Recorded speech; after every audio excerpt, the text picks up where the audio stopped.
Élise Laurent. Et il y a 3 ans j'ai failli mourir pendant 47 secondes dans une salle d'urgence. Les médecins m'ont dit plus tard que mon cœur s'était simplement arrêté comme si quelqu'un avait actionné un interrupteur. Un instant je convulsionnais sur le brancard de l'ambulance, la bouche écumante, et l'instant d'après j'avais disparu. Ils ont dû me choquer 2 fois pour me ramener. Mais je vais trop vite. Laissez-moi vous raconter comment j'en suis arrivée là. C'était un mardi matin de mars quand j'ai préparé mon smoothie vert qui a failli mettre fin à ma vie. Ce mardi était mon préféré. Mon mari Sébastien avait des réunions tôt, je pouvais donc avoir la maison pour moi jusqu'à midi. Je préparais mon smoothie, je m'asseyais près de la fenêtre et je travaillais sur mon roman. Celui que j'écrivais depuis 3 ans. Celui que personne ne connaissait sauf ma meilleure amie Camille. Même prononcer son nom maintenant me retourne l'estomac. Camille était ma meilleure amie depuis l'université. Nous nous étions rencontrés en première année quand elle avait renversé du café sur mon ordinateur portable à la bibliothèque. Elle s'était montrée si désolée, si sincère, proposant de payer les réparations et m'offrant du café pendant toute une semaine. Nous étions devenus inséparables. Elle avait été ma demoiselle d'honneur à mon mariage. Elle était là quand ma mère est décédée. Elle savait tout de moi. Je lui faisais confiance pour ma vie. Il s'est avéré que c'était une erreur. Ce mardi matin j'ai préparé mon smoothie comme d'habitude. Épinards, banane, poudre protéinée, lait d'amande. La poudre protéinée était nouvelle. Camille me l'avait apportée la semaine précédente en disant que c'était une marque incroyable qu'elle avait découverte. Organique qui change la vie. Elle savait que j'essayais de perdre le poids pris après ma fausse couche 6 mois plus tôt. La fausse couche avait été la pire période de ma vie. Sébastien et moi essayions depuis 2 ans. Quand j'étais enfin tombée enceinte, j'avais pleuré de joie pendant 1 heure. Puis à 12 semaines j'avais perdu le bébé comme ça. Mon corps avait décidé qu'il n'était pas prêt. Sébastien s'était montré attentionné. Camille aussi. Tout le monde était si attentionné sauf que je voyais dans les yeux de Sébastien la déception, la façon dont il me regardait parfois comme si j'avais échoué. Nous avions moins de relations intimes. Il commençait à travailler tard. Je commençais à manger mes émotions, à écrire mon roman et à faire semblant que tout allait bien. Le smoothie avait un goût étrange ce matin-là. Amer. J'ai failli le jeter mais j'avais déjà tout mesuré. J'étais déjà engagée. De plus j'avais gaspillé tant de nourriture récemment. J'avais été si déprimée. J'avais laissé des choses pourrir dans le frigo. Je devais être meilleure, plus disciplinée. Alors je l'ai bu, tout entier. Environ 20 minutes plus tard les crampes ont commencé. Au début j'ai pensé que c'était juste mon estomac sensible. J'avais eu des problèmes digestifs depuis la fausse couche. Mais les crampes sont devenues de plus en plus fortes. Soudain j'étais sur le sol de la salle de bain en sueur tremblante, ma vision s'assombrissant sur les bords. J'ai réussi à appeler les urgences avant de m'évanouir. La prochaine chose dont je me souviens est de m'être réveillée à l'hôpital 2 jours plus tard. Sébastien était là, Camille aussi. Tous deux semblaient inquiets, tristes et effrayés. Les médecins ont dit que j'avais ingéré une grande quantité d'une substance toxique, de celle qui cause des saignements internes et une défaillance des organes. Quelqu'un l'avait mélangé à quelque chose que j'avais mangé ou bu. Il m'avait lavé l'estomac, donné de fortes doses de vitamine K et gardé sous sédation pendant que mon corps essayait de récupérer. J'avais failli y rester. Quelqu'un avait essayé de me causer du tort de manière fatale. La police est venue. Ils ont posé des questions. Ils ont fouillé notre maison. Ils ont trouvé le contenant de poudre protéinée que Camille m'avait donné encore dans mon garde-manger. Ils l'ont testé. Rien. Il était propre.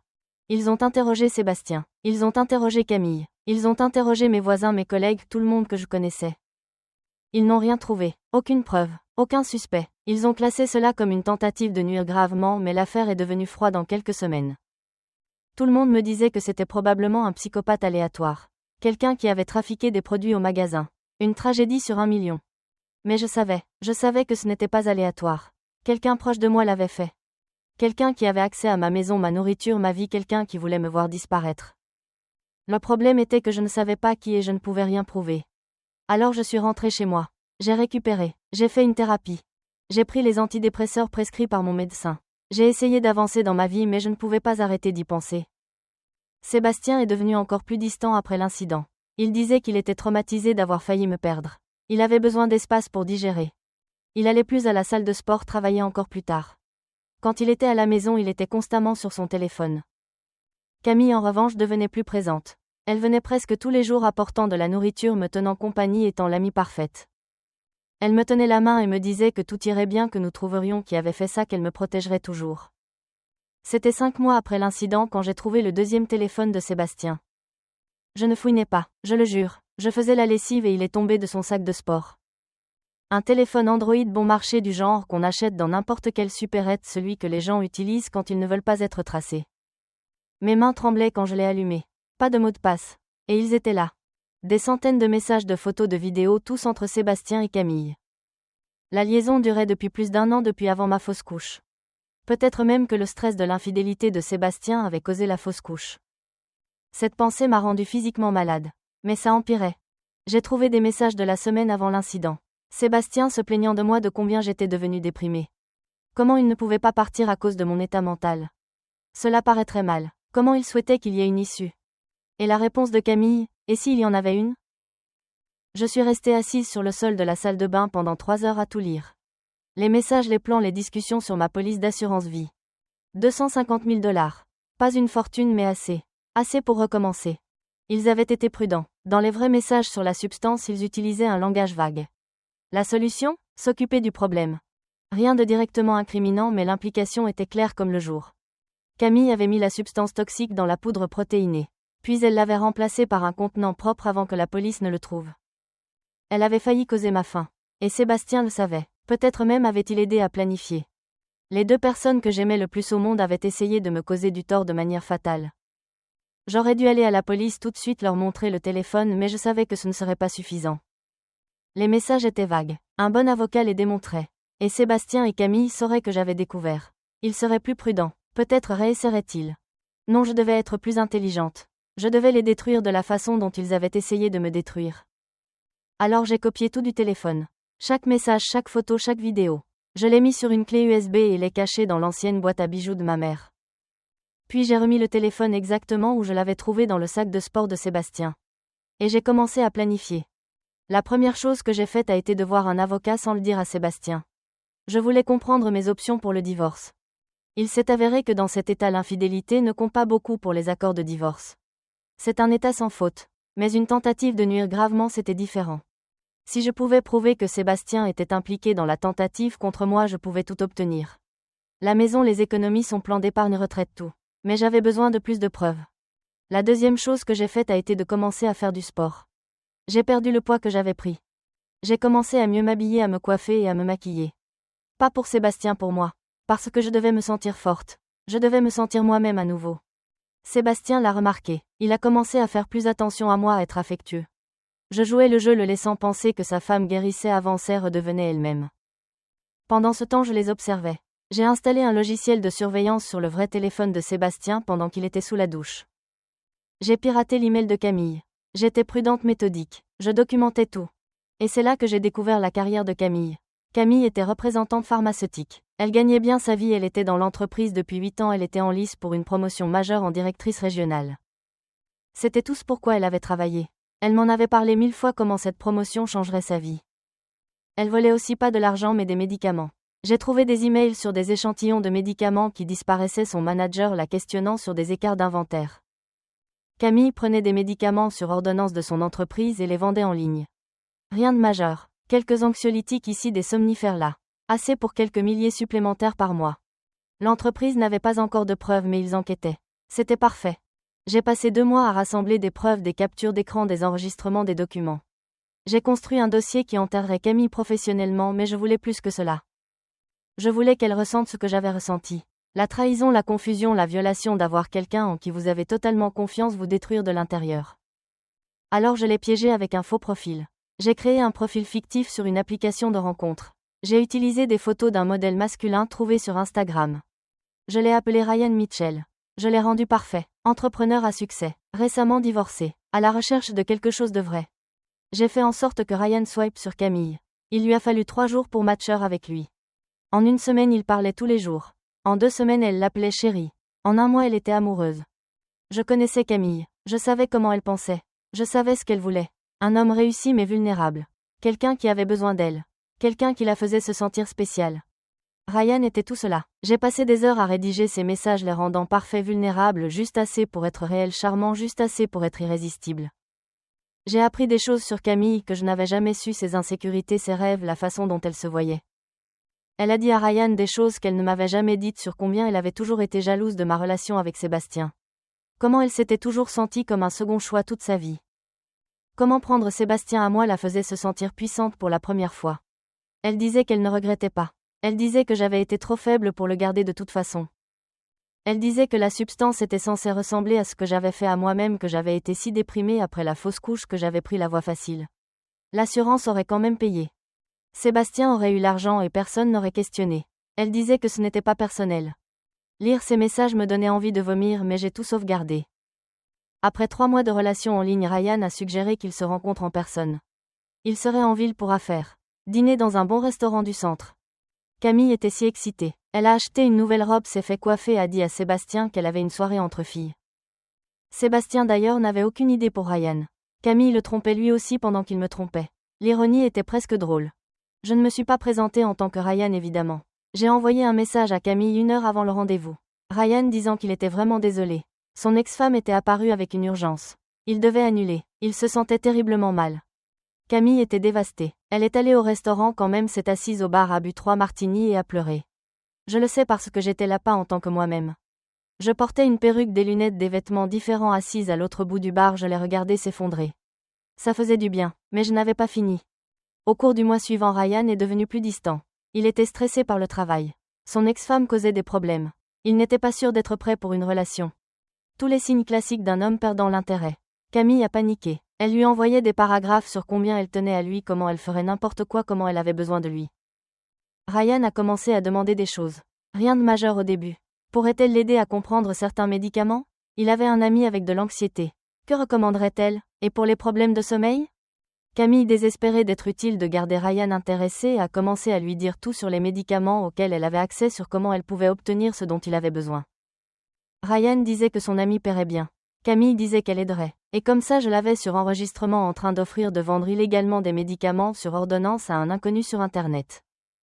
J'ai tout pris. Chaque message, chaque capture d'écran, chaque preuve de vol de son entreprise et d'offre de vente. Je l'ai compilé dans un rapport détaillé. Puis je l'ai envoyé au service des ressources humaines de son entreprise et à leur équipe de conformité depuis un email anonyme avec comme objet « Urgente, employé Camille Dubois, vol et vente illégale de substances contrôlées ». C'était il y a 3 semaines. Camille a été licenciée en 48 heures. L'entreprise a lancé une enquête. Ils ont tout trouvé, des années d'inventaire manquant, tout lié à elle. Elle fait maintenant face à des accusations pénales. Vol qualifié, distribution illégale de médicaments sur ordonnance. Son avocat dit qu'elle risque 3 à 5 ans de prison. Toute sa vie s'est effondrée en moins d'1 semaine. Et Sébastien, il n'est même pas resté à ses côtés. Dès que la vie de Camille s'est effondrée, il l'a ghosté, a arrêté de répondre à ses appels, lui a dit qu'il devait faire une pause pendant qu'elle gérait ses problèmes légaux. Il s'est avéré que Sébastien ne voulait Camille que quand elle réussissait et pouvait l'aider à se débarrasser de moi. Maintenant qu'elle faisait face à la prison et ne pouvait plus lui être utile, elle n'avait plus de valeur pour lui. Elle m'a appelé il y a 2 jours. J'ai presque pas répondu. La curiosité l'a emportée. Elle pleurait, sanglotait si fort qu'elle pouvait à peine parler. Elle disait qu'elle avait tout perdu. Son travail, ses économies, payant les avocats, son appartement, parce qu'elle ne pouvait plus payer le loyer. Elle disait qu'elle avait fait des erreurs mais ne méritait pas ça. Elle disait que Sébastien l'avait abandonnée et qu'elle n'avait personne. Elle disait que j'étais sa meilleure amie, la seule personne qui lui restait. Elle disait qu'elle avait besoin d'aide, d'argent pour ses frais légaux, d'un endroit où rester, de quelqu'un pour témoigner de son caractère au tribunal. Elle avait besoin que je la sauve.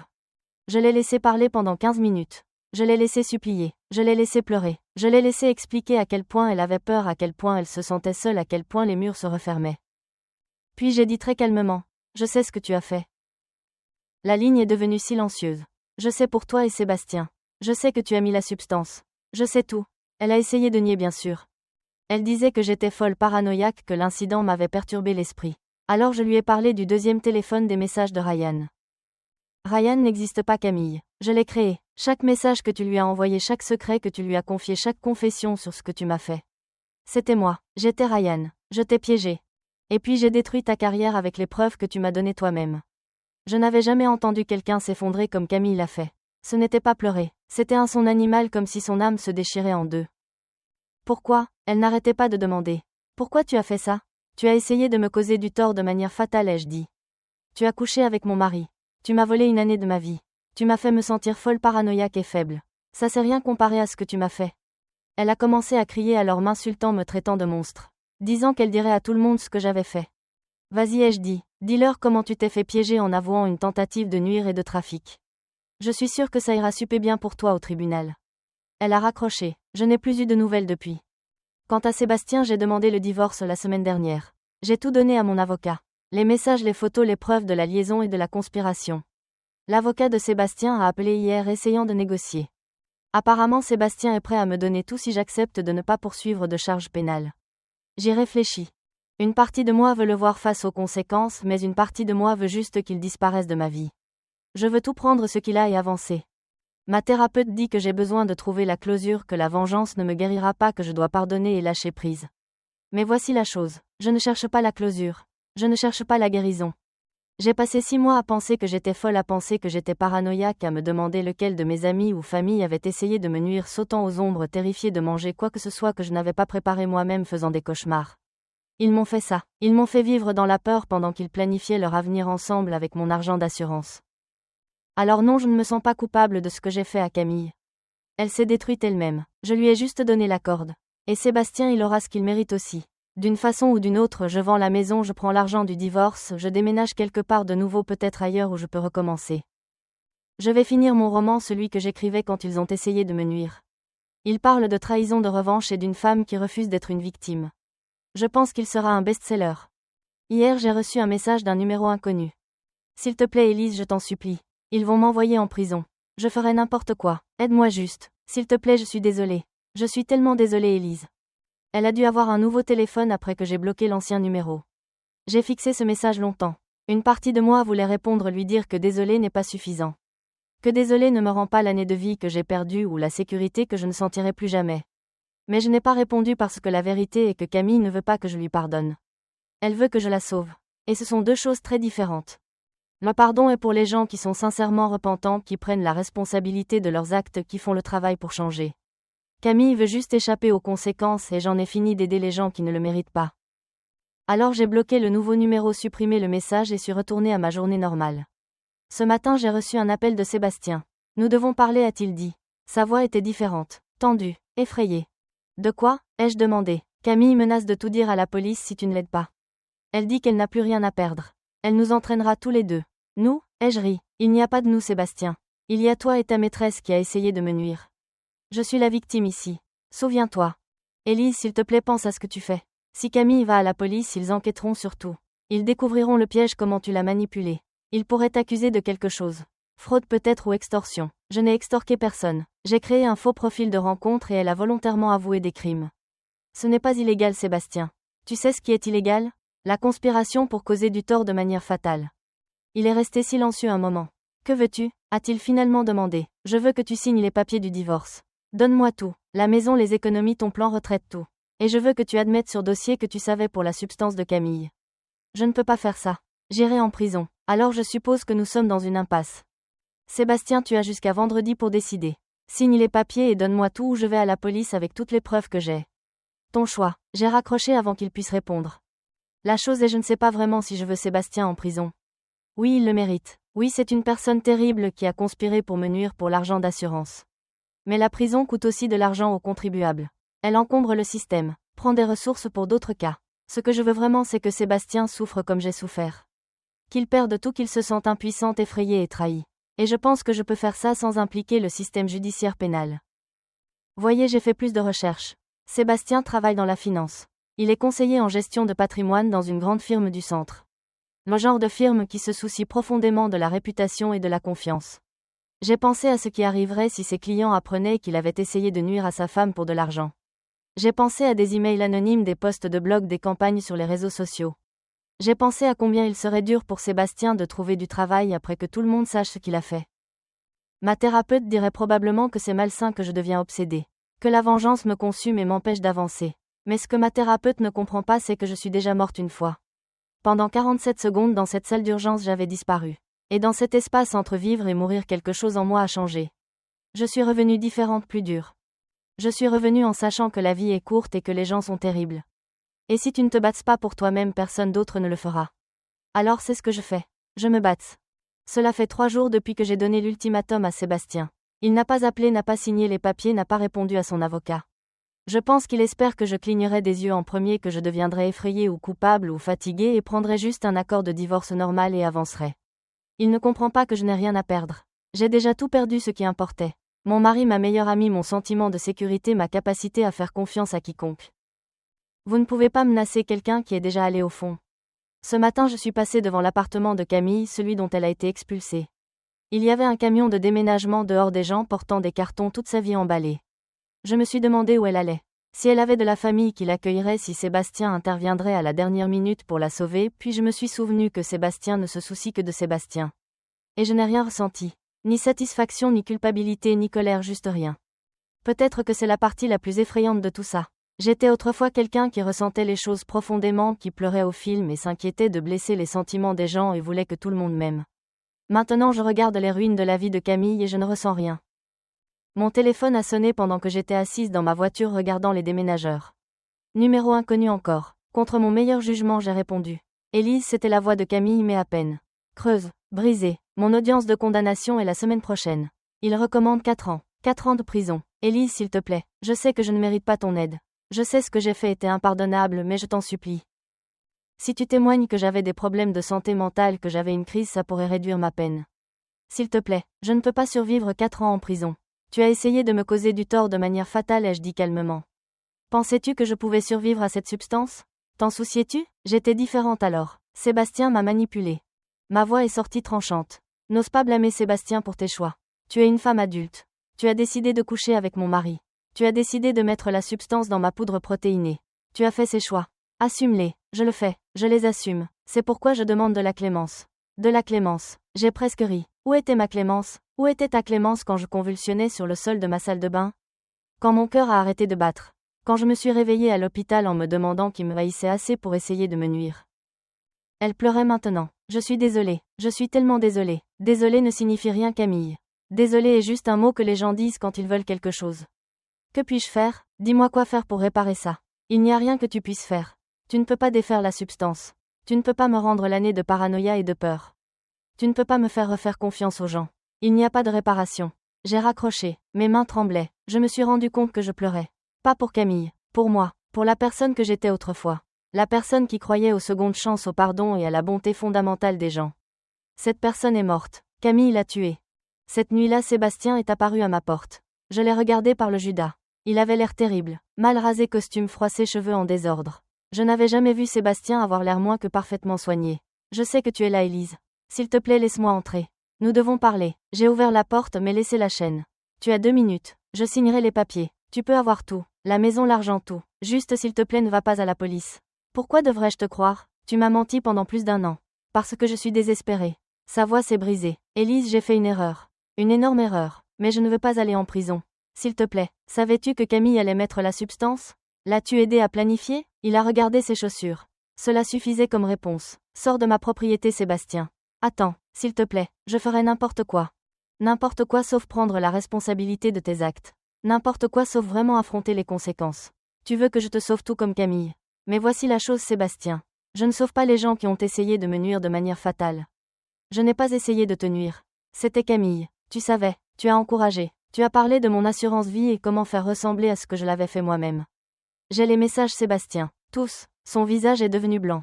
Comment? Ton téléphone jetable. Celui que tu pensais si intelligent. Je l'ai trouvé. J'ai tout copié. Remis en place. Tu n'as jamais su. Il s'est appuyé contre le cadre de la porte comme si ses jambes pouvaient lâcher. Tu avais des preuves tout ce temps depuis 2 mois après que vous avez essayé de me nuire. J'en ai rassemblé plus depuis. Alors pourquoi n'es-tu pas allé à la police? J'ai souri. Ce n'était pas un joli sourire parce que je voulais vous détruire à ma façon. La police aurait été trop rapide, trop propre. Je voulais que vous perdiez tout lentement. Je voulais que vous regardiez votre vie s'effondrer pièce par pièce. Et je voulais que vous sachiez que c'était moi qui l'avais fait. Sébastien m'a regardé comme s'il me voyait pour la première fois. Qui es-tu? Je suis la femme qui a survécu à toi et à ta maîtresse essayant de me nuire. Je suis la femme que vous avez sous-estimée. Je suis la femme qui va s'assurer que vous ne blesserez plus jamais personne. Tu es folle. Non, Sébastien. Je suis éveillée pour la première fois de ma vie. Je suis vraiment éveillée. J'ai fermé la porte à son visage. Il a frappé pendant 5 minutes avant de finalement partir. Je me suis assise sur mon canapé dans le noir écoutant sa voiture s'éloigner et je me suis sentie vivante. Pendant des mois après l'incident, je m'étais sentie comme un fantôme, comme si je regardais ma vie se passer de l'extérieur de mon corps, comme si rien n'était réel. Mais ça semblait réel. Demain je vais à la police. Je leur donne tout ce que j'ai. Les messages, les preuves, tout. Sébastien et Camille vont faire face aux conséquences. Ma thérapeute dira probablement que j'aurais dû faire ça il y a des mois. Que j'ai été trop loin avec le piège et la revanche. Mais ma thérapeute n'a pas failli mourir sur le sol de sa salle de bain. Ma thérapeute ne se réveille pas chaque matin en se souvenant que son mari et sa meilleure amie ont essayé de la nuire. Ma thérapeute ne sait pas ce que c'est d'avoir sa confiance en l'humanité brisée si complètement qu'on ne peut même plus manger au restaurant parce qu'on est terrifié que quelqu'un empoisonne sa nourriture. Alors ma thérapeute n'a pas le droit de me juger. Personne ne l'a. J'ai fait ce que je devais faire pour survivre. Et si ça fait de moi une mauvaise personne, alors je suppose que je suis une mauvaise personne. Je préfère être une mauvaise personne qui est vivante qu'une bonne personne qui est morte. La détective de police que j'ai rencontrée était une femme nommée Jennifer. Elle avait la cinquantaine, visage sévère, cheveux gris courts et des yeux fatigués qui avaient vu trop de choses. Je lui ai donné la clé USB avec tous les messages du téléphone jetable de Sébastien. Je lui ai donné les preuves de la confession de Camille sur la substance qu'elle avait faite à Ryan. Je lui ai tout donné. Elle a écouté toute mon histoire. N'a pas interrompu une fois. Juste pris des notes et m'a regardé avec ses yeux fatigués. Quand j'ai fini, elle est restée silencieuse longtemps. Vous comprenez que piéger quelqu'un pourrait potentiellement être considéré comme une fraude dans certaines circonstances? J'ai créé un profil de rencontre. Elle a volontairement avoué des crimes. Je ne l'ai pas menacée ni forcée. Vous l'avez manipulée. Elle a essayé de me nuire de manière fatale. La détective a hoché lentement la tête. Point juste. Allez-vous m'arrêter pourquoi? Pour avoir été plus intelligente que les gens qui ont essayé de me nuire? Elle a presque souri. Non, mademoiselle Laurent. Je vais arrêter votre mari et votre ancien ami pour tentative de nuire et conspiration. Quand? Ils seront tous deux en garde à vue d'ici la fin de la journée demain.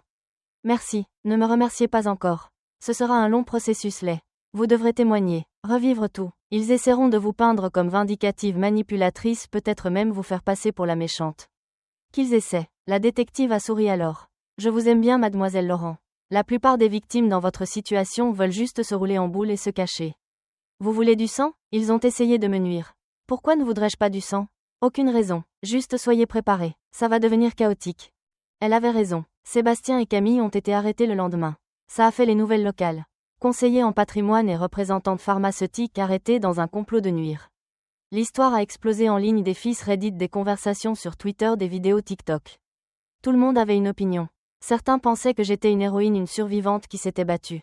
D'autres pensaient que j'étais une vilaine, que j'étais allée trop loin avec le piège et la revanche. Je ne m'en souciais ni d'un côté ni de l'autre. Le procès a pris 8 mois pour arriver au tribunal. 8 mois de déposition d'avocats, d'examen de preuves et d'attente interminable.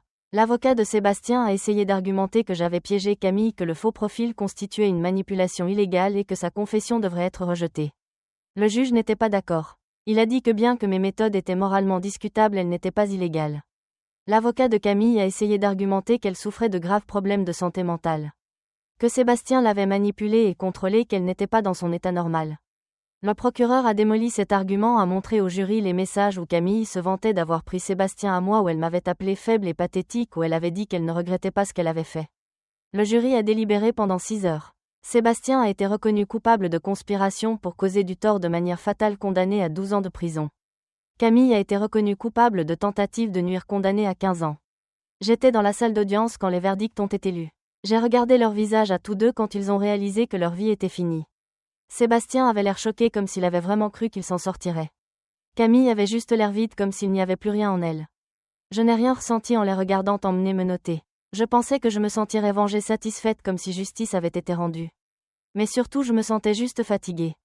Le cirque médiatique a continué quelques semaines de plus. J'ai donné une interview à un journal local, dit toutes les bonnes choses sur la guérison, l'avancée et faire confiance au système judiciaire.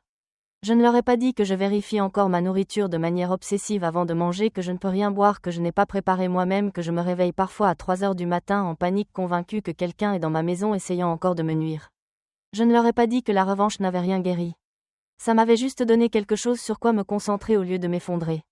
Je ne leur ai pas dit que j'ai encore des cauchemars sur le fait de mourir sur ce sol de salle de bain. Le divorce a été finalisé 3 mois après le procès. J'ai tout eu, la maison, les économies, le plan retraite de Sébastien, même sa voiture. J'ai tout vendu. La maison avait trop de souvenirs. L'argent semblait contaminé. J'ai donné la moitié à des organisations qui aident les survivants de violences domestiques et de tentatives de nuire. J'ai gardé le reste pour moi. J'ai déménagé comme prévu. J'ai eu un petit appartement avec vue sur l'eau. J'ai recommencé. Cela fait 1 an maintenant depuis le procès. 2 ans depuis que je suis allée à la police. 3 ans depuis l'incident. J'ai fini mon roman. Il est avec un agent maintenant. Elle pense qu'elle peut le vendre. J'ai une nouvelle thérapeute. Elle est meilleure que l'ancienne. Elle ne pousse pas au pardon. Elle comprend que le trauma ne guérit pas sur un calendrier. Je sors avec quelqu'un de nouveau. Il s'appelle Cameron. Il est gentil, patient et n'a aucune idée de qui je suis ou de ce qui m'est arrivé. Je lui dirai éventuellement quand je serai prête. La plupart des jours je vais bien. Je vais travailler à la librairie que je gère. Je rentre et j'écris. Je texte avec ma sœur. Je vis ma vie mais certains jours je ne vais pas bien. Certains jours je regarde les gens autour de moi et me demande lesquels sont secrètement des monstres. Je me demande qui complote contre qui. Je me demande si quelqu'un est jamais vraiment en sécurité. Ce sont les jours difficiles. La semaine dernière j'ai reçu une lettre de Camille. Mon avocat me l'a transmise. Dit que je n'avais pas à la lire si je ne voulais pas. J'ai presque jeté. Presque mais la curiosité l'a emporté. La lettre faisait 7 pages écrites à la main. Son écriture était tremblante pas comme je me souvenais. Elle disait encore qu'elle était désolée. Dit que la prison lui avait donné du temps pour réfléchir pour comprendre ce qu'elle avait fait pour voir à quel point elle avait eu tort.